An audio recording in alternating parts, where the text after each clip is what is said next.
Oh, look at the cute little baby. Look at the cute little baby. I'm sorry. I can't do that. I'm sorry. But, okay, so, soon as that happened, soon as I saw that scene, I'm like, how did he even feed Haya? Like, how was Haya even fed? Because, think about this. Back in those times, most likely, people resorted to breastfeeding. Bottles probably weren't really a big thing back in the past. I'm assuming. I could be wrong. If I'm wrong, correct me in the comments below. But I'm assuming back in that past, breastfeeding was a big thing. And so, seeing that moment, I'm like, how did he get food? Like, he can't talk, he can't hear, he can't see.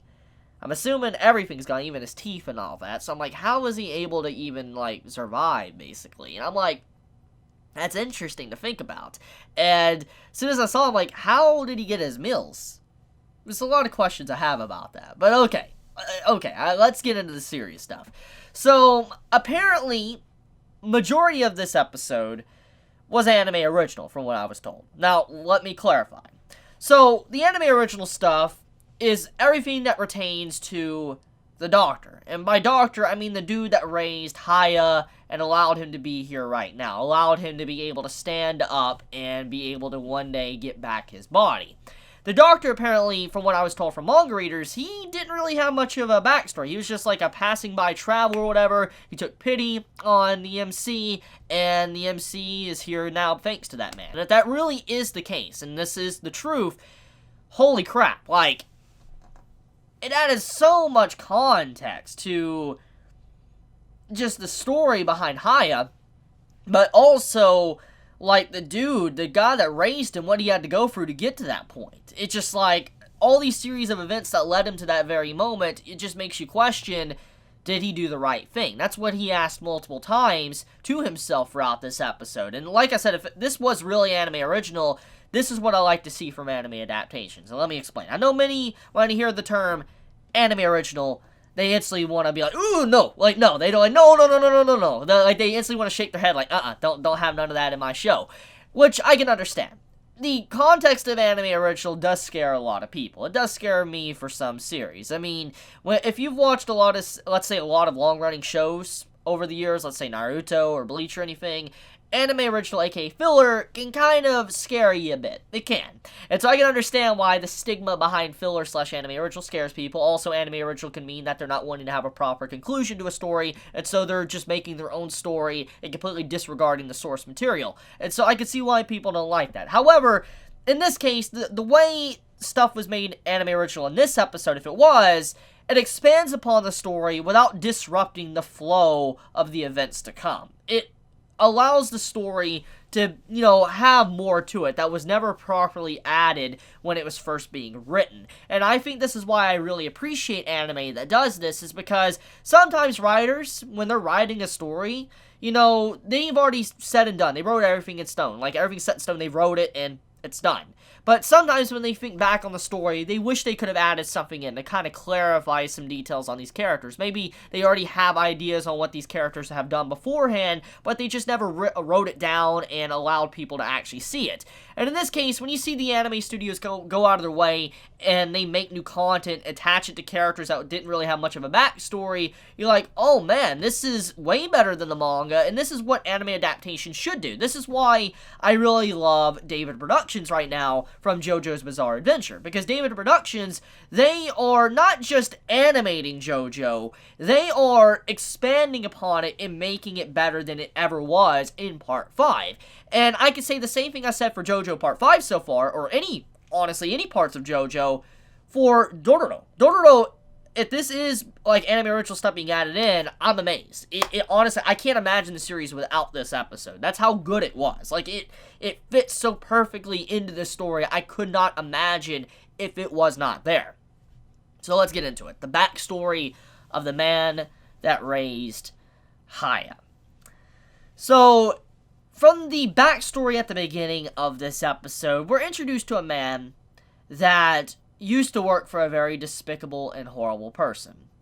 And over time, after so much brutal bloodshed, so much horrible things he had to see, enough was enough. And the girl that fell down at the beginning of the episode in front of him that kind of changed his mind, I'm assuming either was his wife or family member. It wasn't really clarified, but that's not beside the point.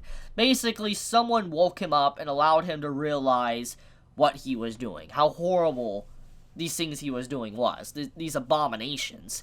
And he decides to try to end it all. And you see the cliff scene, and, he tries. And we see years pass, and he is working on prosthetic limbs. He's making, arms, legs, and all that for people that have lost things. And you're like, what exactly happened? It is clarified later on in the episode that when he tried to end it all, a foreigner ship saved him, and he was able to learn his craft, for instance, making prosthetic limbs.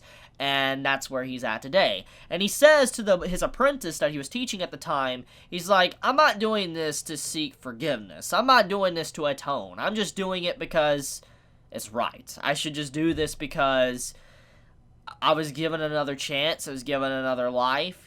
Basically, I didn't die that day, so I might as well make the most out of it and try to help people as much as I can. And he basically does state he was not trying to ask for forgiveness. He wasn't trying to atone. He was just doing it because he's like, I'm a changed man, and I want to do what's right, how I feel something should be done. And that's why he has constantly been making prosthetic limbs, and now why he wanders the battlefield to give limbs to dead soldiers. And so seeing his character and what he went through, he was constantly asking himself, did I do the wrong thing? Because obviously, to start, he was doing a lot of horrible things. And when he tried to end it all and he fell, he tried to be done. But obviously, he was saved that day. And you can assume, since this series likes to dabble in supernatural and all that, I'm assuming it was Buddha that saved him. And the reason why I think that is because once he was saved, and when he was down in the dumps once again, after his apprentice left him and found out the truth and all that, you have it to where he slips down this hill right before he meets Haya, or MC, and you see a Buddha statue behind him, which represents, I think, what was guiding him. Like, Buddha was guiding him to that very point to where he could meet the baby, which was Haya, to watch over him, to allow Haya to be saved, to allow Haya to actually have a human life. So, even though he has done a lot of bad, in a way, it's like Buddha's like, look, I know you went through a lot, but it's your job to raise this kid. It's your job to make sure this boy has the strength to be able to stand up and be able to do something with his life. So, it gave the man purpose. It allowed it to where he didn't want to end it all right then and there, but it also allowed the man to try in some ways to create life instead of ending it, and that's what he did. He tried to do something to help a boy out after he is a guy that's constantly took. He's always taken from people when he was putting them, down and all that in the past. He's finally was giving something. That's what the prosthetic limbs meant for, and that's also what it meant for him helping out Haya. He was giving stuff to the boy, filling him with stuff, for he could eventually one day obtain everything and be whole once again. And I think it's going to be a very emotional scene if we do get more scenes with the character. If Haya ever meets him again, it's going to be, probably emotional seeing those two be able to look at each other for the first time, be able to really see and make an emotional bond in terms of speaking and hearing each other. I think it's going to be an amazing scene. Now, let's talk about Haya. So Haya, as a boy from his interactions we saw with the man, Haya, holy crap, his childhood is definitely something that is rough. And you gotta imagine, or honestly, we can't really even imagine how rough his childhood was. I don't think any of us can really understand. And why I say that is because I just picture this in your mind. Imagine you had no eyes, no ears, no ability to speak, no way to feel anything. You're basically, in some ways, just a husk. You might as well be dead, in a way. What makes us human, honestly, in a lot of ways, is our sense of feeling. Being able to have senses and see things, feel things, speak to things. It's honestly what makes us human, in a way. The emotions we have. And obviously, Haya, he lacked all of this. He lacked everything. He couldn't feel pain. He had no fear. He couldn't really probably understand love, happiness, compassion, anything. He couldn't understand it because he had nothing. And you gotta imagine, as a boy going up through that, how rough it would be. I mean, he doesn't understand it. He probably will never understand how much was taken from him as a child. Like, that's something that really is scary about this, is that Haya himself has no idea what has been stolen from him. He can't even begin to grasp it, because he's never had it, so everything that he's going through feels normal to him. That's the scary part about this, is that everything feels normal to him because he's not had anything for so long.